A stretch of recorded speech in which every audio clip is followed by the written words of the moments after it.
आज यानी कि 3 जुलाई को हम लोग चर्चा करने वाले हैं ई किसान धन क्या है ये, स्किल कनेक्ट फोरम, हमारा घर हमारा विद्यालय, साथ में और भी महत्वपूर्ण बिंदु हैं जिन पे हम लोग यहाँ पे चर्चा करेंगे। सबसे पहले जो पिछले वीडियो के प्रश्न थे वहाँ पे उनके आप आंसर देख लीजिए, चाहो तो आप वीडियो रोक लो या फिर इसका आप स्क्रीनशॉट ले सकते हो। सबसे पहला सेगमेंट आता है आपका ई किसान धन क्या है ये, चलिए देखते हैं। ई किसान धन आपका एक एप्लीकेशन है, ठीक है, और इस एप्लीकेशन को HDFC बैंक के द्वारा देश भर में किसानों के लिए, भाई देखो नाम से ही लग रहा है ई किसान, तो किसान के लिए ही ये जो है ऐप डेवलप किया गया होगा। तो पूरे भारत में किसानों के लिए ये जो है HDFC के द्वारा लॉन्च कर दिया गया। अब यहाँ पे आपको याद क्या रखना है कि ई किसान धन जो एप्लीकेशन है वो किसके द्वारा लॉन्च किया गया है। यहाँ पे हो सकता है कई सारी सरकारों के या मतलब राज्य सरकारों का नाम दे सकते हैं या बैंकों के नाम दे सकते हैं। तो आपको याद रखना है जो ये आपका एप्लीकेशन है ई किसान धन, ये HDFC के द्वारा लॉन्च किया गया है, ठीक है। होगा क्या इसमें, ये जो एप्लीकेशन है आपका, ये खेती बाड़ी के साथ यानी कि कृषि के साथ में बैंकिंग सुविधा भी मुहैया कराएगा। यानी कि कोई भी किसान अगर अपने फ़ोन में इसको रखता है तो जितने भी कृषि से संबंधित कार्य हैं, जैसे कि हम बात करें मंडी में यानी किस मंडी में अनाज का भाव क्या है, या फिर खेती के बारे में कोई भी नवीनतम जानकारी आई है उसके बारे में, बीजों को लेकर कोई भी जानकारी, या मौसम के बारे में कोई भी भविष्यवाणी होने वाली है मौसम विभाग के अंतर्गत, वो पूरी की पूरी जानकारी यहाँ पे दी जाएगी। साथ में अगर बैंकों की बात करें, जो बैंकिंग सुविधा है उसके अंतर्गत, चाहे वो KYC कराना हो, ट्रांजेक्शन हो, या फिर खाता खोलना हो, या लोन के लिए अप्लाई करना हो, वो किसान जो है इस एप्लीकेशन के माध्यम से कर सकता है। यहाँ पे थोड़ा सा बात करते हैं HDFC बैंक के बारे में। जो HDFC बैंक है आपका, उसका फुल फॉर्म है हाउसिंग डेवलपमेंट फाइनेंस कॉरपोरेशन। यानी कि मुख्य रूप से ये जो बैंक है वो गृह लोन यानी कि घरों के लिए हाउसिंग लोन जो है प्रोवाइड करवाता है। साथ में अगर देखें इसकी स्थापना अगस्त 1994 में हुई थी, और इसका जो मुख्यालय हेडक्वार्टर जो आपका मुंबई में है। साथ में इसके जो प्रबंध निदेशक हैं वर्तमान में, यानी कि जुलाई 2020 की बात करें तो आदित्य पुरी जी हैं, ठीक है। तो ये आप जो है यहाँ पे याद रख सकते हो। नेक्स्ट आता है skill connect forum. Skill connect forum क्या है इसके बारे में देखते हैं। हाल ही में क्या हुआ कि कर्नाटक सरकार के द्वारा एक नया वेब पोर्टल जो है लॉन्च किया गया, यानी एक तरीके से वेबसाइट बनाई गई है। अब देखिए इस वेबसाइट में होगा क्या।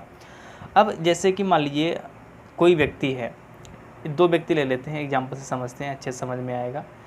ए को जॉब चाहिए, यानी कि ये जो है ए महोदय वो बेरोज़गार है, और बी वो व्यक्ति है जो अपने घर पे किसी नौकर या किसी ऐसे व्यक्ति को रखना चाहता है जिसकी इसको ज़रूरत है। तो क्या होगा, इन दोनों को स्किल कनेक्ट जो फोरम है वो जोड़ेगा। यानी कि ए के पास में जितनी भी एबिलिटी होंगी वो सभी एक अकाउंट बना करके इस फोरम पे यानी कि इस वेब पोर्टल पे जो है वो पूरा का पूरा फीड कर देगा। अब वहाँ पे बी जाएगा, बी अपना लॉगिन करेगा पूरा का पूरा बायोडाटा, वहाँ पे देखेगा भाई कि हमारी जॉब के अकॉर्डिंग जैसा कि हमको कैंडिडेट चाहिए वैसा अगर मिल रहा है तो वहीं से ए को हायर कर लेगा ये। यानी कि जो नौकरी पाने वाले लोग हैं या जो नियोक्ता हैं, यानी जो नौकरी पे रखते हैं, उनके बीच में जो डिफरेंस है वो कम करना, यानी कि दोनों को जोड़ना। जैसे कि आपने सुना होगा फ्रीलांसर करके एक साइट आती है, एप्लीकेशन भी आता है, उस पर सेम यही काम होता है। आपको जॉब चाहिए या आपको काम करवाना है, यानी कि जॉब के लिए आपको कोई कैंडिडेट चाहिए, तो दोनों वहाँ पे मिल जाएंगे आपकी रिक्वायरमेंट के हिसाब से। तो सेम टू सेम कर्नाटक सरकार भी वही चीज़ कर रही है। तो क्या है यहाँ पे, इस पोर्टल के ज़रिए सरकारी नौकरी की तलाश करने वालों को एक मंच प्रदान किया जाएगा। अब देखो यहाँ पे सरकारी नौकरी लिखी है, क्योंकि आज के माहौल में देखा जाए अगर रोज़गार की बात करें तो लोग यही सोचते हैं कि भाई जो व्यक्ति सरकारी नौकरी कर रहा है वो रोज़गार है, लेकिन वास्तव में ऐसा नहीं है। अगर कोई अपना बिजनेस कर रहा है या किसी प्राइवेट कंपनी में जॉब कर रहा है, किसी मल्टीनेशनल कंपनी में जॉब कर रहा है, तो रोज़गार है, वो अपने अगर आजीविका चला रहा है तो रोज़गार में लगा हुआ है वो कहीं ना कहीं। तो ऐसा नहीं, लेकिन लोगों की मेंटलिटी बन चुकी है कि भाई सरकारी नौकरी चाहे भले चपरासी की हो वो तभी रोज़गार माना जाएगा, लेकिन ऐसा नहीं है। तो यहाँ पे क्या, इसी दीवार को गिराने के लिए यहाँ पे ये किया गया है कि भाई सरकारी नौकरी तो नहीं मिलेगी यहाँ पे, लेकिन कोई भी जो नौकरी है जिसके लिए आप लायक हो, यहाँ पे आपको आपकी योग्यता के अनुसार मिल जाएगी नौकरी। यानी कि सरकारी नौकरी की तलाश करने वाले लोगों को एक मंच प्रदान किया गया, साथ ही उन्हें नियोक्ताओं के साथ जोड़ने का प्रयास किया जाएगा। हो सकता है वो नियोक्ता किसी कंपनी का चेयरमैन हो, किसी कंपनी का CEO हो सकता है, आपकी प्रोफाइल देखे वहाँ पे और अपनी कंपनी या जो भी वहाँ पे उसका बिजनेस है वहाँ पे आपको हायर कर सकता है। इसका उद्देश्य क्या है? नौकरी चाहने वालों और नियोक्ताओं के बीच के अंतर को कम करना। यानी जो देखते नहीं आजकल जो बिचौलिए होते हैं, भाई इतने लाख रुपए दो हम नौकरी लगवा देंगे, तो ये सब कुछ ख़त्म करने के लिए कर्नाटक सरकार का जो ये है एक बहुत ही बेहद कदम है। नेक्स्ट आता है आपका हमारा घर हमारा विद्यालय।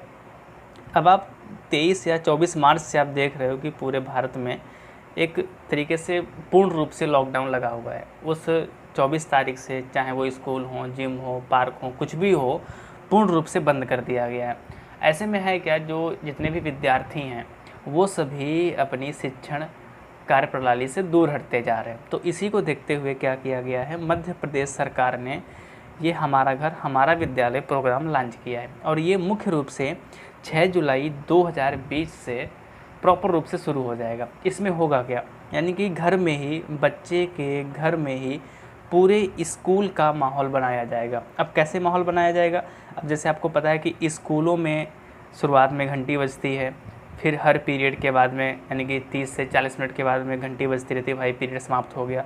तो सेम टू सेम ये ऑनलाइन भी यही प्रक्रिया की जाएगी। यानी कि आपका स्कूल 7 से 12 या 1 या 2 जैसा भी हो आपका चलाया जाएगा। वही जितने भी 7 या 8 पीरियड होते थे वो आपको वहाँ पे प्रोवाइड करवाए जाएंगे। शुरुआत में बेल आपको सुनाई देगी, यानी कि जितना भी आपकी ऑनलाइन वहाँ पे जितनी भी व्यवस्था रखी गई होगी, चाहे वो एप्लीकेशन के हिसाब से हो या कोई सिस्टम डेवलप किया गया होगा, पूर्ण रूप से आपको जो है जैसा स्कूल में माहौल था वैसा ही आपको घर पे माहौल दिया जाएगा। और इसमें क्या, जो टीचर है, जो अध्यापक हैं, वो बच्चे का फीडबैक लेने के लिए आपका वीकली या रोज़ उनसे डिस्कस कर सकते हैं कि भाई आपका बच्चा पढ़ रहा है कि नहीं पढ़ रहा है, आप हमको फीडबैक दीजिए। तो इन सभी चीज़ों को ध्यान में रखते हुए मध्य प्रदेश सरकार ने हमारा घर हमारा विद्यालय जो अभियान है उसकी शुरुआत की है। ठीक है, तो वही सब चीज़ें यहाँ पे लिखी हुई हैं।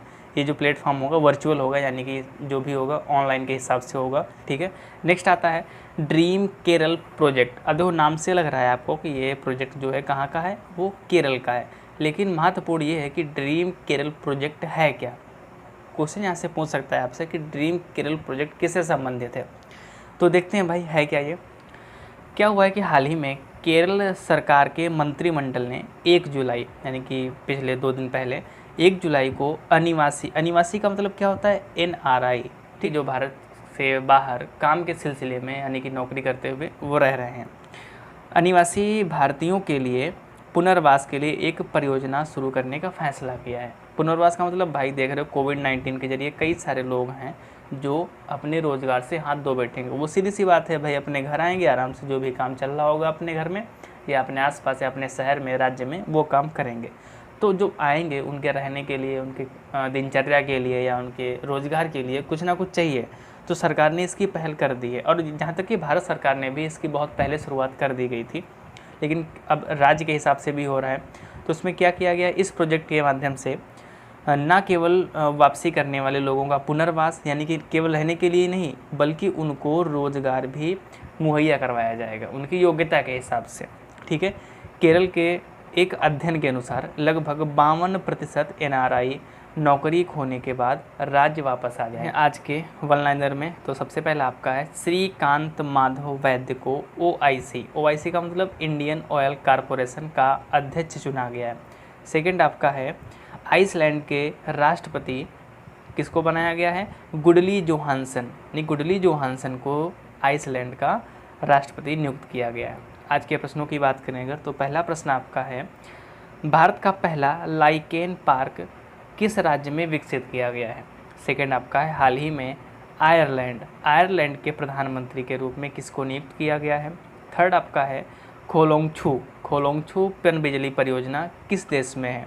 फोर्थ आपका है प्रोजेक्ट प्लैटिना किससे संबंधित है और ये भी बताना है कि आपको ये किस राज्य ने शुरू किया है।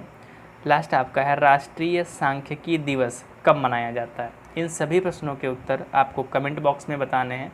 आपको नहीं बताया तो कोई बात नहीं, आपको आने वाली वीडियो के स्टार्टिंग में इन सभी के आंसर मिल जाएंगे। तो वीडियो कैसा लगा कमेंट सेक्शन में ज़रूर बताएं।